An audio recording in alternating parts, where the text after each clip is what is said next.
We interrupt normal programming on MPB for the following special broadcast.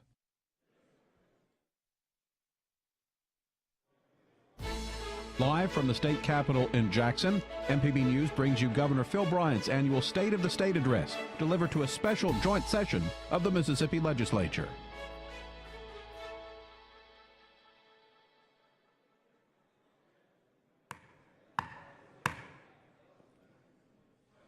This joint assembly of the Mississippi Legislature is now called to order. Ladies and gentlemen, it is my privilege to introduce to you the Lieutenant Governor of the state of Mississippi, the Honorable Tate Reeves, who will preside over this joint assembly. Please welcome the Lieutenant Governor to the podium. Thank you.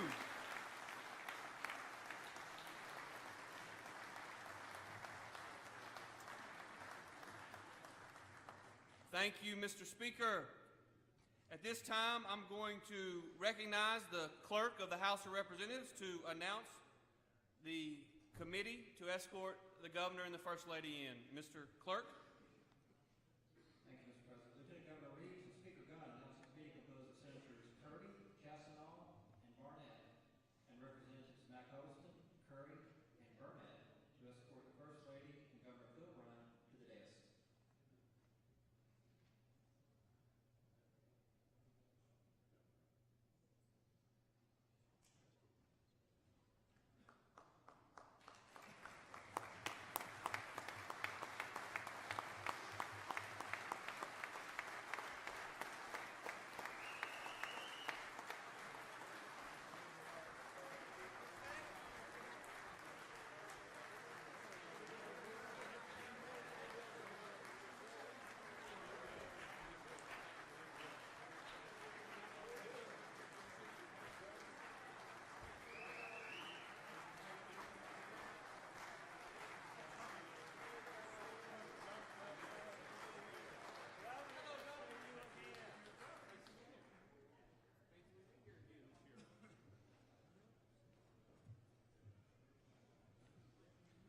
Thank you.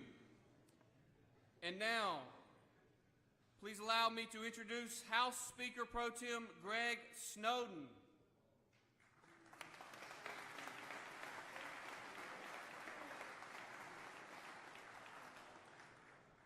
And I would also like to recognize President Pro Tem of the Mississippi Senate, Terry Burton.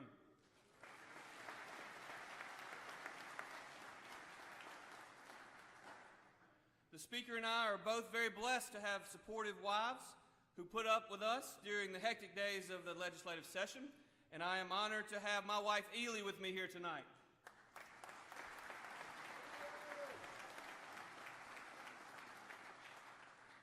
And now, let's please welcome our statewide elected officials that are with us today. Please hold your applause until all have been introduced. First, Attorney General Jim Hood, Secretary of State Delbert Hoseman,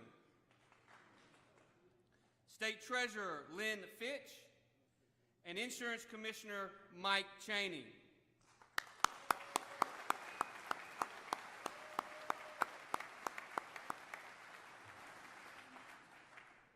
And now, please help me welcome the members of the Mississippi Supreme Court.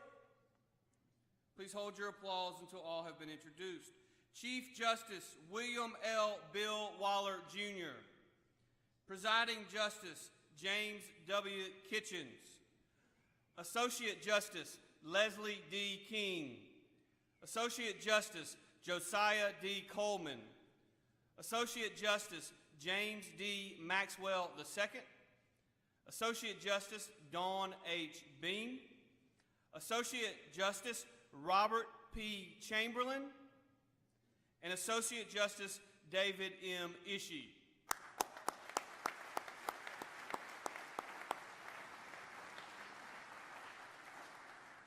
Thank you for being with us tonight. And now help me welcome the members of our State Court of Appeals. Again, please hold your applause until all have been introduced. Chief Judge L. Joseph Lee. Presiding Judge Tyree Irving. Judge Donna M. Barnes. Judge Virginia C. Carlton, Judge Eugene Love Fair, Jr., Judge Jack L. Wilson, Judge Jim M. Greenlee, Judge Latrice A. Westbrooks, and Judge Sean J. Tyndall.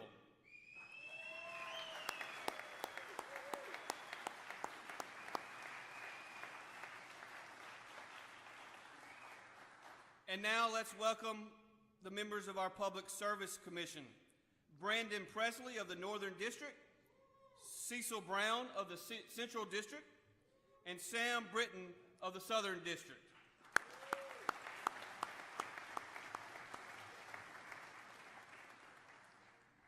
And please help me welcome members of the Transportation Commission of Mississippi, Mike Taggart of the Northern District, Dick Hall of the Central District, and Tom King of the Southern District. Thank you for being with us tonight.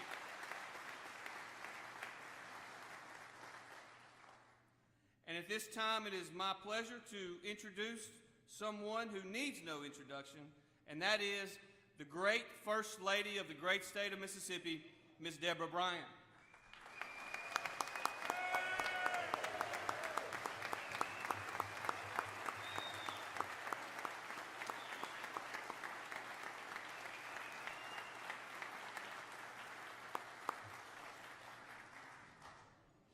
And now, for the reason that we are here, please join me in welcoming the governor of our great state for his State of the State address, Governor Phil Bryant.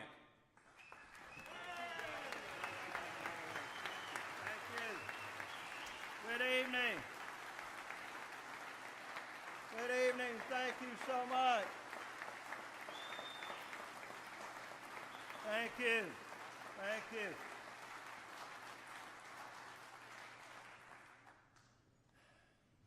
Thank you so much, Mr. Lieutenant Governor, for the kind introduction, and thank you for the friendship you and the Speaker continue to offer me as together we honor our great state and her people.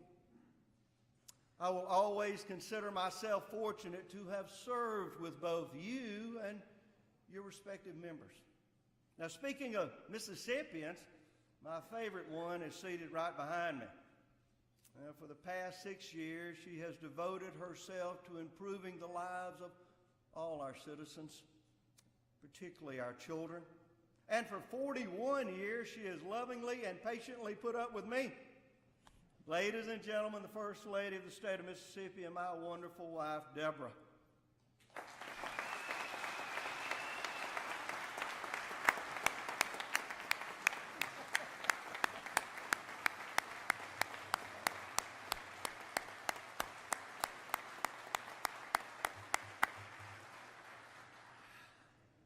To the members of the House and Senate and other elected officials and guests here tonight, thank you for your attendance. Now, I do not take your kind attention for granted. And thank you for allowing me to stand in our beautiful capital and highlight all we have achieved, and to offer my continued vision for how we can reach even greater heights together. Now, I realize that to many of us here tonight, and to those watching and listening, there sometimes seem to be two Mississippis occupying the same time and space. The proverbial critics would have you believe that this is one of a declining state whose people are suffering mightily. They search for problems as if there was a reward for finding them. Now, whenever I am even mildly agitated by this, I remember one of my favorite presidents, Theodore Roosevelt, who said, "It is not the critic who counts, not the man who points out how the strong man stumbles or where the doer of good deeds could have done them better. The credit belongs to the man, and may I might add tonight, the woman in the arena." And the Colonel, or TR as many knew him, would have had little patience for some of the day's cynical climate. Headlines that daily, sometimes hourly, trumpet failure or supposed misdeeds, and where an audit or compliance review turns immediately into an investigation. Any study from any source that labels Mississippi last or least is blasted across the front page. Fortunately, the other Mississippi is filled with progress. It is inhabited with caring, hard-working people of all races and ages who strive valiantly every day to make this wonderful state a better place to live and raise all our children. Many of these dedicated Mississippians are in this chamber tonight. You serve your state as a citizen legislator, as a leader in your community. Most of you have very busy careers, a family, and all the responsibilities that accompany our lives as public servants. I know that each of you believe in his or her own way that we are making a difference. And I can assure you here tonight that indeed we are. Now, I know we still have much work to do, but there's so many accomplishments to be celebrated and to be proud of. Twice last year, the unemployment rate in Mississippi fell to 4.9% and was 4.8% in November. That is the lowest since unemployment levels began to be recorded in 1979.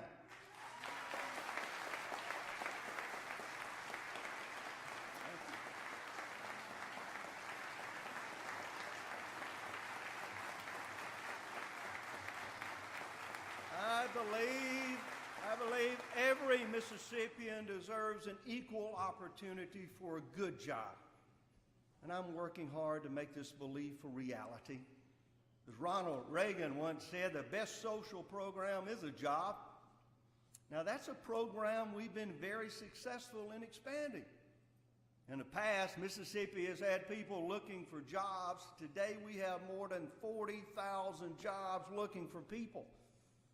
Now, since we began this expansion, we've added more than 60,000 jobs and billions of dollars of foreign and domestic investment here in Mississippi industry.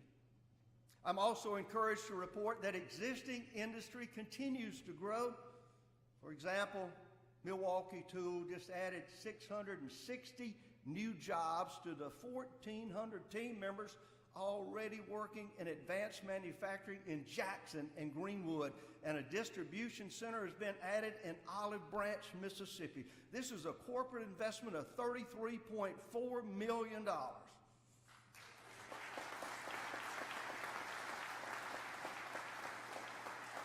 I can assure you Milwaukee Tools makes the best power tools in the world, and I'm proud to say they're made in America and perfected in Mississippi.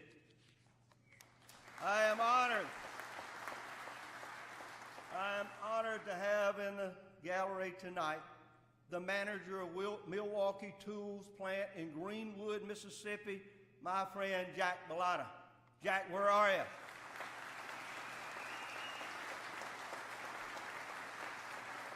Thank you, Jack.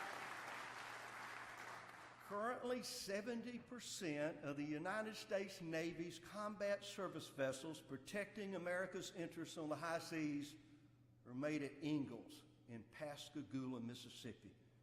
With the expansion of the shipyard and the reopening of the East Shore, Ingalls is where the Navy builds the warships that keep America free and secure. It is now the nation's most productive shipyard. Roxell expanded a second plant in Marshall County, adding 90 additional employees and a $40 million investment. Northrop Grumman in Jackson County added 60 new aerospace jobs and made a $3.7 million corporate investment at its UAV assembly plant. BorgWarner announced an additional corporate investment of $20 million and added 75 jobs to its Water Valley plant. These and so many more other projects and expansions are proof that when government creates a tax and regulatory climate that encourages growth and then gets out of the way so the private sector can harness its innovative character, our economy thrives. More of our citizens experience the dignity and affirmation of a good-paying job, and our state is made stronger.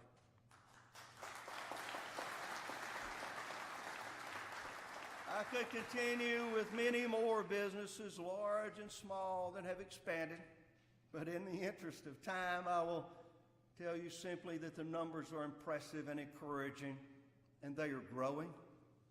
By now, all of us know the amazing story of Continental Tire, the tire company coming to Mississippi and investing $1.45 billion.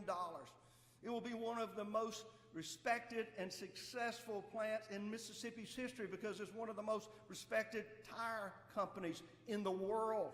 It is a state-of-the-art plant that will be more than 1 million square feet spread over 900 acres.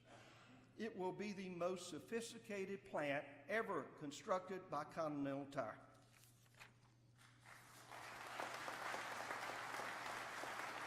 This facility is scheduled to open late next year and will ultimately employ 2,500 Mississippians. It was identified as the top economic development project for 2016 and led to another milestone. Area Development Magazine awarded Mississippi our first gold shovel for excellence in economic development.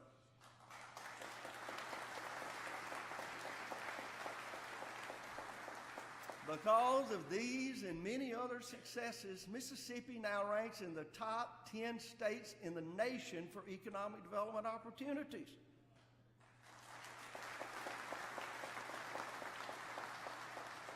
Now, working together, we've also made it easier for entrepreneurs to pursue the American dream, ridding our occupational licensing system of red tape that for too long has served as nothing more than a barrier to market entry.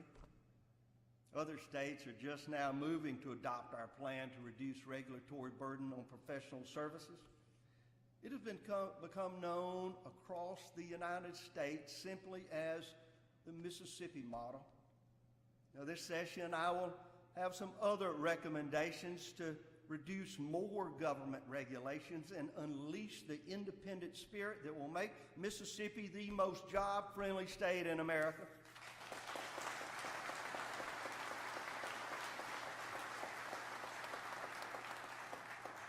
I want to say how sincerely grateful many of us are for your approval last session of a new trooper school. With your help, we bolstered public safety by putting more highway patrol officers on the roads. I'll ask you for another trooper school this year in order to meet the enforcement needs and save lives on our highways. If we accomplish this goal, we could have more troopers on the road by next year than any time in the history of the Mississippi Highway Patrol.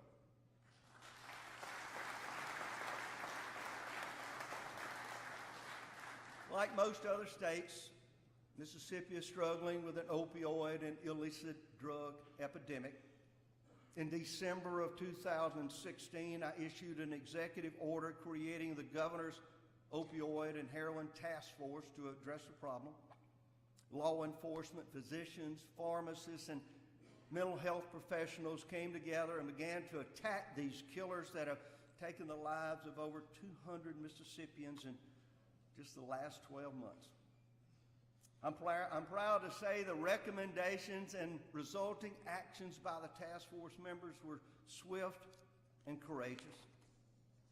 The path toward a solution was not easy, nor was it popular in some instances.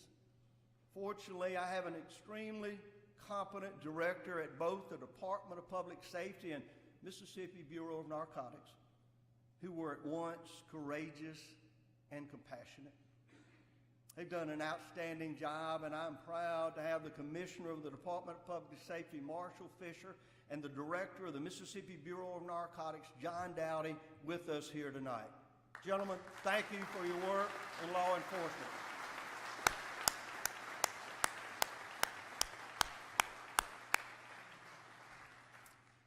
Now, at the risk of affecting her status among her co-workers in the media, I want to take this opportunity to recognize a reporter who has done an outstanding job informing us all of the horrific events resulting from opioid and illegal drug-related criminal activity.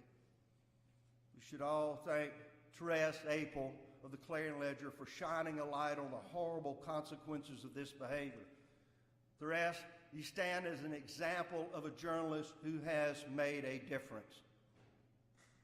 Thank you.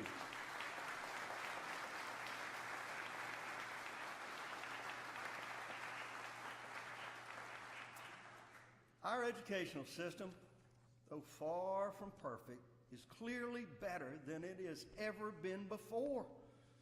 For the first time in Mississippi history, more than 90% of our third graders have passed their reading exam, and our high school graduation rates have risen above 80%.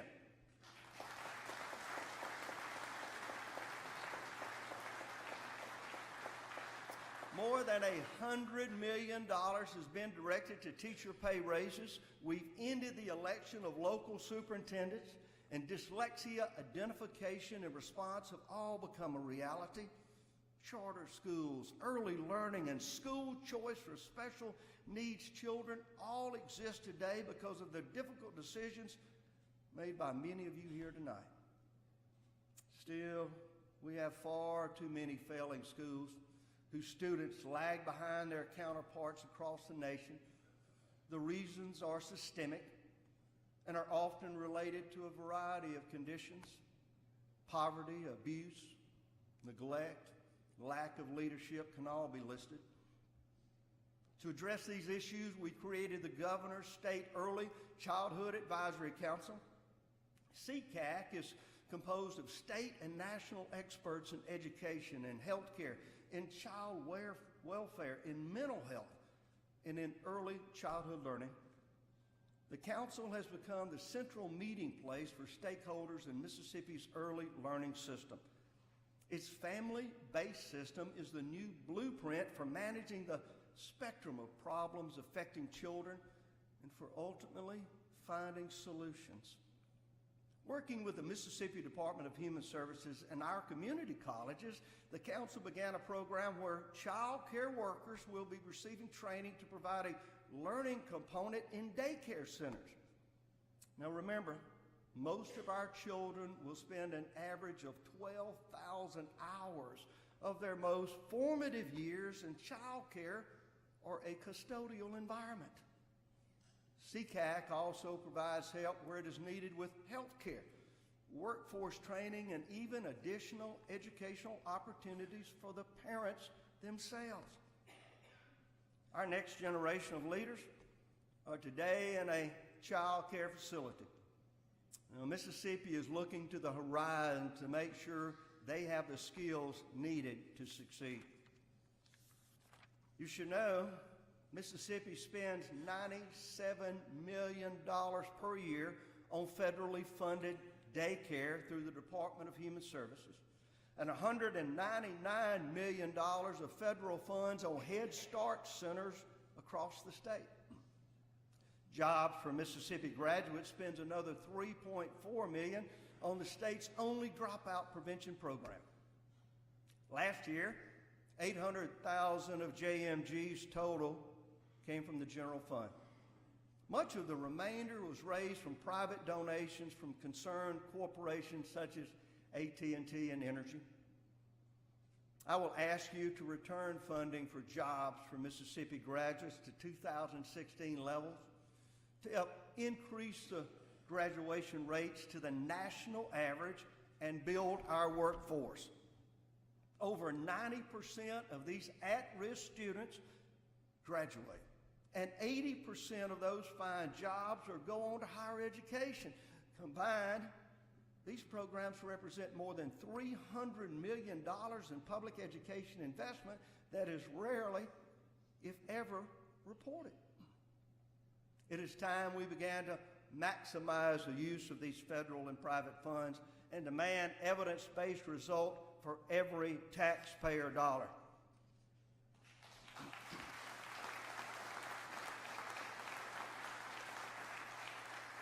It should be no surprise to anyone that I am a strong supporter of updating the adequate education funding formula. I believe it should serve as a roadmap to success for every child in Mississippi's public schools. It should not be a political prop used to allege someone's failure to support education. That old trick hasn't worked in the past, and it won't work this year. By the way, most of us want more than just an adequate education system in Mississippi. We want a great one.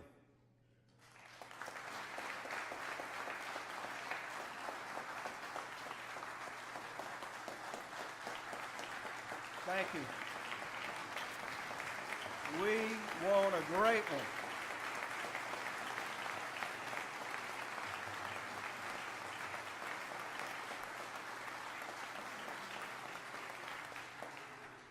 One thing I'm certain of, that greatness will not be possible without every classroom having the right teacher. We must do all in our power to allow good teachers to become great ones. This should include continuing to fund at the highest level Teach for America and nationally board certified teachers. Data proves these dedicated teachers in most every instance produce better results. We have so many great teachers across the state, and I know, like me, you are very proud of them all.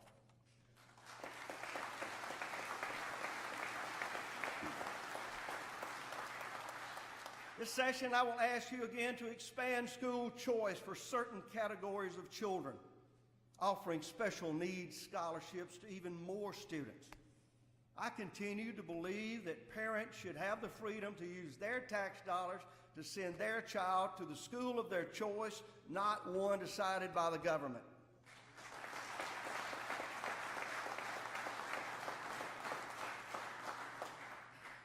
I want to thank you again for creating the Department of Child Protection Services to attend to our foster children. Nothing we do here will be more important than caring for them. I am forever grateful to former Supreme Court Justice Jess Dickinson for assuming leadership of the aged. I will remind you that Jesus admonished the disciples, "Let the little children come unto me, for the kingdom of God belongs to such as these." I will implore you to provide the least of these again this year, as the children now come unto all of us. Our community colleges are the center of workforce development. Thousands of Mississippians have been taught the skills that will allow them to get a good job and live the American dream right here in Mississippi. Now, we can do more to help our community colleges bridge the skills gap that exists today. There's little doubt our employers consider an educated and skilled workforce as their top priority. To meet this demand, we've targeted certain industries and emphasized training for these needs. For example, we've created a furniture academy in Northeast Mississippi. 2 coding academies have started in Jackson and Columbus. Our community colleges and universities continue their work to provide the skilled labor needed in our robust automotive and aerospace industries. With your help, we have invested millions of dollars from the Mississippi Works Fund. That revenue has been generated by savings in the Mississippi Unemployment Compensation Fund due to the record growth in employment. Now, this has been a great resource when recruiting new industries and expanding our existing ones. But we must do more. I will ask you to create the Mississippi Works Scholarship Fund to provide more opportunity for Mississippi college students, community college students who qualify for targeted workforce and training. We must increase our workforce, and we must do it now.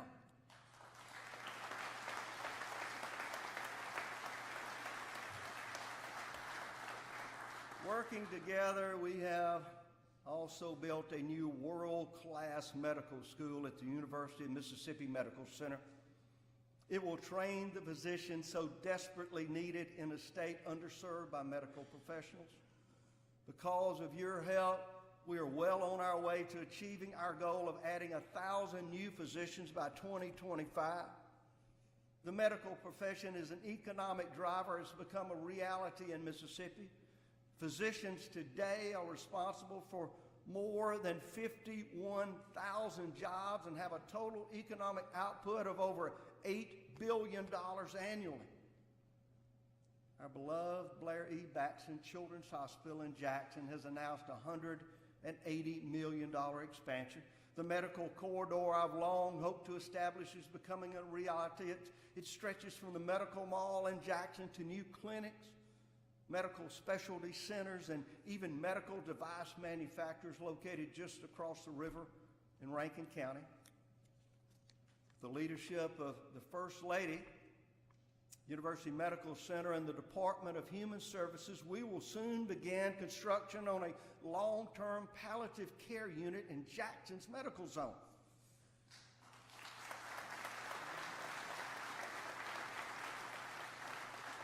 This center will offer a home-like treatment for the medically fragile children who are now living at Batson. This will be a life-altering experience for those patients and their families. If there is ever a mission of mercy we can achieve, it is this palliative care medical home for the children of Blair E. Batson.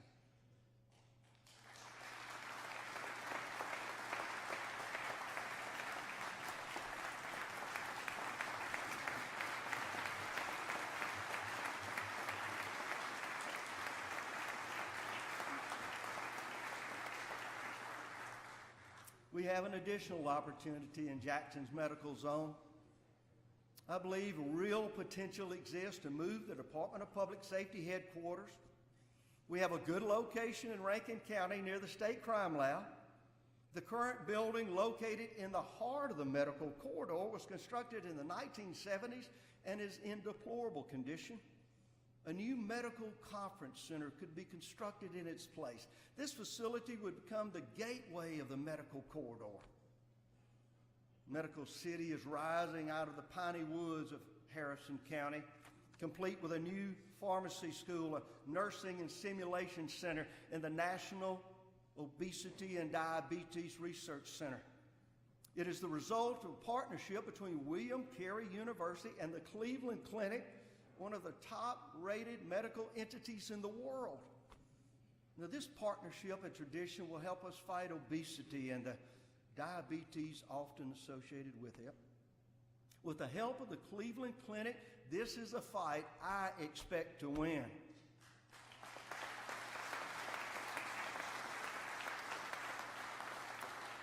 But even with all this progress, the health of our population continues to lag behind most of the nation.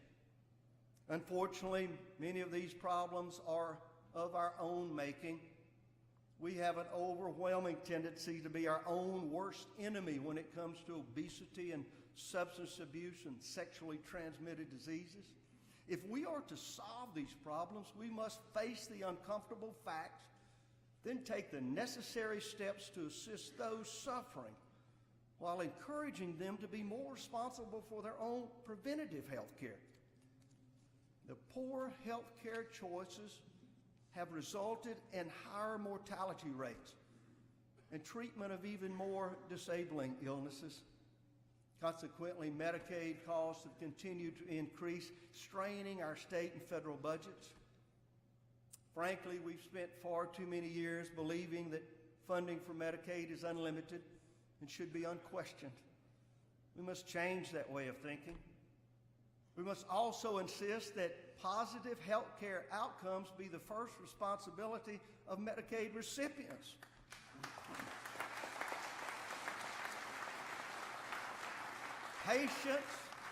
Patients, providers, and managed care companies should realize a new normal will exist from this day forward.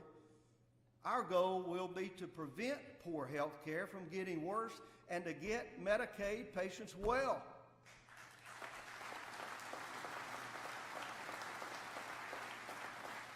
As you know, I've requested a workforce requirement for able-bodied adults from the Center of Medicaid and Medicare Services.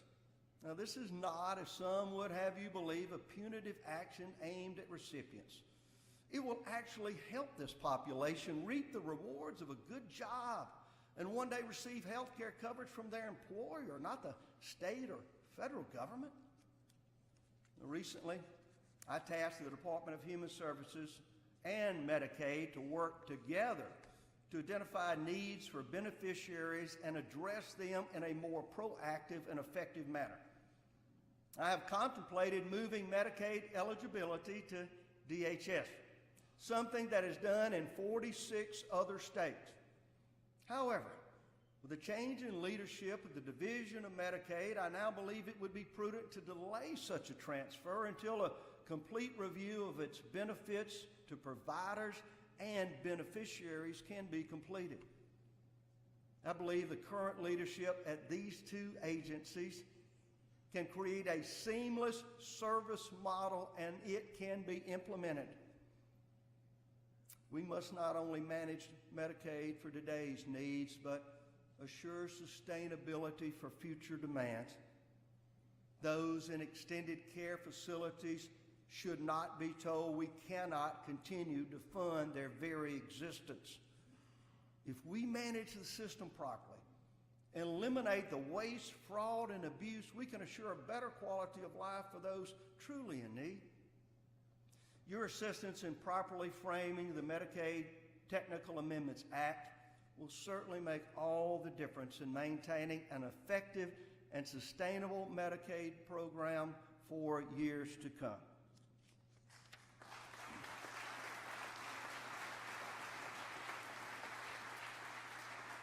I am honored to report to you that Mississippi has completed an amazing year-long celebration of our bicentennial. A record 23 million people visited Mississippi.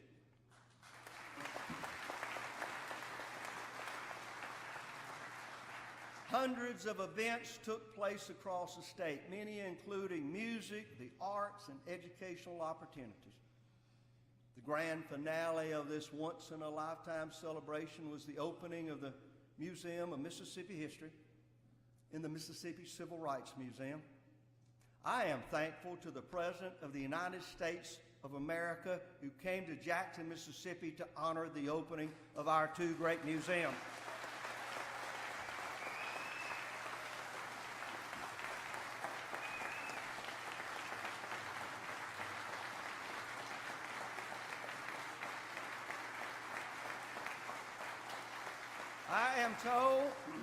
I am told some 20 million people watched the President's tour and remarks that day at the Civil Rights Museum. It seemed the entire world was watching as Mississippi told our own story. To quote the iconic Myrlie Evers, "I was proud of the state of my birth." Myrlie's kind and gentle soul was captured in the inspiring speech she delivered that cold and snowy day on LaFleur's Bluff. That remarkable event, Mississippians of every color and persuasion came together with an understanding of the tragedies and violence perpetrated on innocent people who simply wanted to exercise their right to vote. There was more than our collective condemnation of the racial atrocities on exhibit in the museum. There existed a feeling of mutual reconciliation and joy, and the realization this day at long last had become a reality. The museums display thousands of years of our state's history. They tell the story of our original and first inhabitants, the proud and strong Native Americans.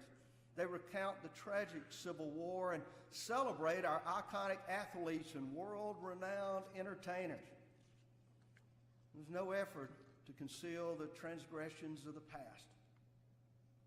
The horror of slavery, the indecency of Jim Crow, and the dark days of segregation are laid bare for all the world to see. But it lies in a museum, put away, we hope, to never be witnessed again.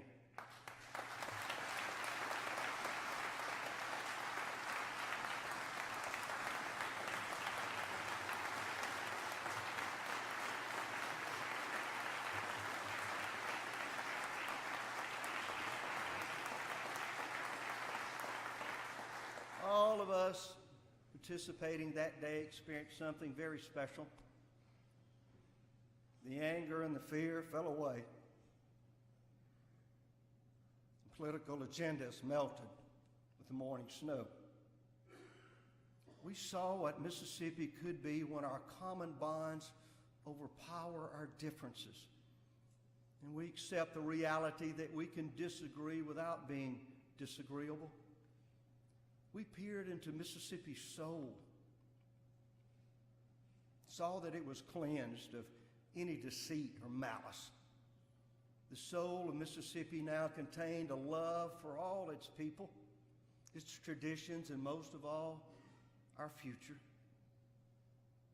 My dear friend and civil rights legend, Dr. John Perkins, said, "It all comes down to love, and love will be our final fight."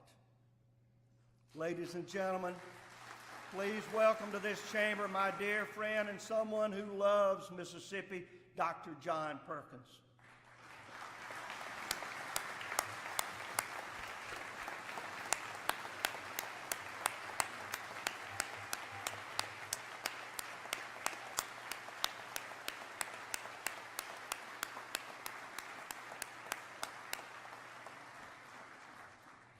Each year I've asked you to set aside your political agendas and focus only what would be best for Mississippi, understanding that we may have different paths to a better tomorrow, but remaining hopeful that we can at least agree on the direction and destination for our state.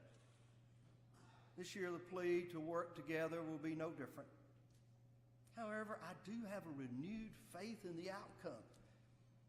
I've seen the results of our mutual efforts and know they far surpass the perceived and temporary gain of political posturing. I've witnessed 2 world-class museums open in the capital city. I've seen dramatic improvement in Mississippi's public education system. I've worked with you to turn our state into a leader in health care and economic development. When we press forward together, we can and have achieved greatness.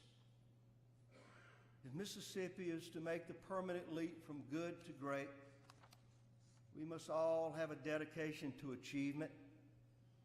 We must inform our people that self-destructive behavior is contagious and can cause an entire state to struggle.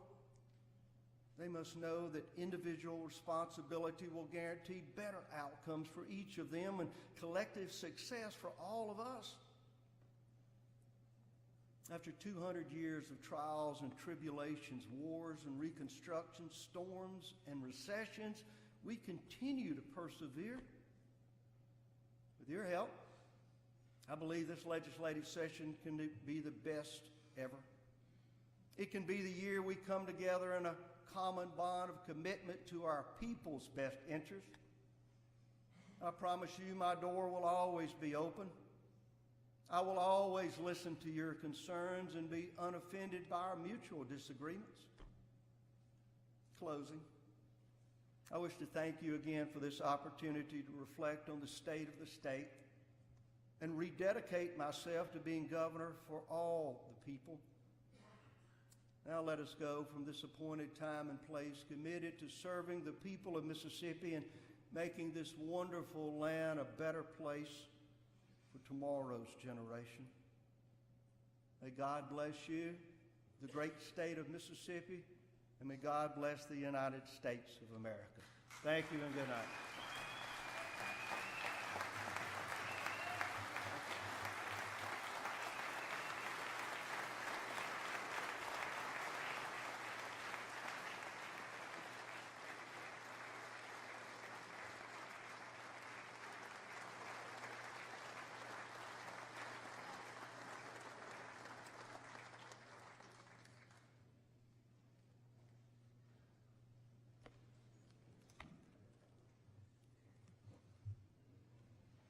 Thank you, Governor Bryant, for those remarks, and most of all for your leadership of our state.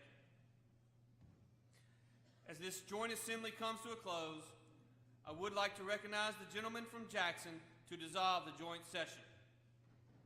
I move that this joint assembly now Mr. Chairman, you have heard the motion from the gentleman from Jackson that this joint assembly be dissolved. All those in favor say aye. Any opposed say no. The ayes have it. The ayes have it. The ayes have it. We are adjourned.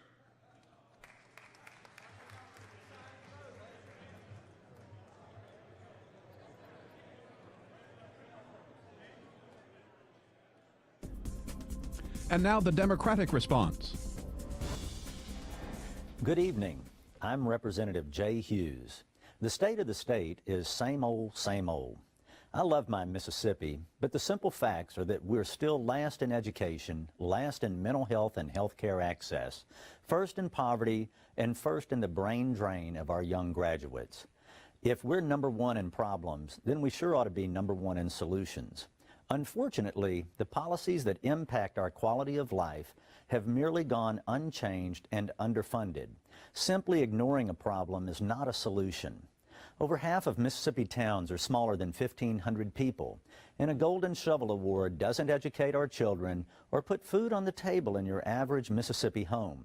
So let's talk about 6 real problems and 6 real solutions. Our first problem is equality in public education. The simple reality is that there is no equality with the type of school buildings, classroom supplies, or technology from one school district to the next. And it's this division that continues to keep Mississippi in last place every year. Every single school should have at least the exact same basic resources for the children. Not one school district having new computers and robotics machines, and the school district next door having calculators and popsicle sticks. We are also testing students to death. Testing is not teaching. It is nothing but profits for testing corporations and campaign contributions for politicians. A simple solution for equal and better public schools is to quit playing games with the funding. As Governor Barbour and Governor Bryant have both proclaimed before the privatization dollars made their way to Jackson, education is not an expense. It is an economic investment and the best one we can make. But politicians who don't have a clue about classrooms just can't leave it alone. It doesn't matter what the legislatures name a new formula if they are not going to fund it every single year. And we also need to stop the standardized testing and stop the exit exams like so many other states have done. Let our students take the ACT the taxpayers are already paying for. Let the teachers have the freedom to teach, just like they get to do in the charter schools that the big campaign donors love so dearly. Our second problem is needing real jobs in all communities, not just the lucky ones. Part-time minimum wage jobs without benefits do not lift anyone out of poverty. Imagine if instead of hundreds of millions in tax cuts to foreign corporations that are already here, that we gave state-guaranteed expansion loans to Mississippi Main Street companies like Womble Machine Shop or McCurdy Construction. Those jobs are companies creating real local jobs. Our third problem is the brain drain. Mississippi is losing our graduates to other states faster than any other state. You shouldn't have to go to another state to visit your children and grandchildren. Sure, the Mississippi unemployment rate is the lowest it's been in years, but so is the rest of the country. The real problem is that our unemployment rate is still one of the highest in the country, and even worse for our 20 to 24-year-olds at 14.3%, which is exactly why we're losing them to Atlanta and Nashville. Imagine if instead of corporate tax cuts, we offered Mississippi Main Street companies that for 3 years we would cover the health insurance of each Mississippi graduate they hire and keep employed. Or imagine if we were to repay the student loans each year from Mississippi college graduates that go back to work in the Mississippi hometown where they graduated high school. Our fourth problem is lack of an educated workforce. This has been absolutely obvious for years without wasting scarce tax dollars to conduct a politically self-serving study. It would have been far better to spend those tax dollars to help lift everyone in all communities. First, every single Mississippi graduate should have 1 year of free community college, career and technical, or on-the-job training. Second, Give every high school graduate a free chance to attend our community colleges and become certified as a plumber, an electrician, or many other jobs where they actually stay in their community and contribute to it and call it home. Our fifth key problem is ranking last in mental health again. Simply put, our leaders must quit pretending that mental health or addiction are choices and treat them for what they are: mental illness that directly impacts them, their families, their communities, and all of us. But because of tax cuts, those in need end up in our jails and prisons instead of getting help. A nice start would be paying these workers above minimum wage and increasing community program involvement with mental health treatment. Our sixth problem is the tax shift to our local communities so politicians in Jackson can proclaim, "We shrank government." The simple solution is this: stop the tax shift. Start returning 18.5% of sales taxes collected in the counties back to those counties for roads and bridges, construction and maintenance in all 82 counties. Increase the city sale tax diversion back to 20% for more local control. And also return to the counties 1/2 of the home insurance premium tax for firefighting service improvements so that everyone gets lower home insurance rates. And finally, quit cutting basic services and forcing the school districts, the counties, and the cities to raise the local taxes to provide the same necessary services. These are real solutions that improve the real lives of the state of the state. Unfortunately, these solutions don't have lobbyists or campaign donors. We have the money in the Capitol building in Jackson. We just have the wrong priorities. Good night. God bless America and the great state of Mississippi.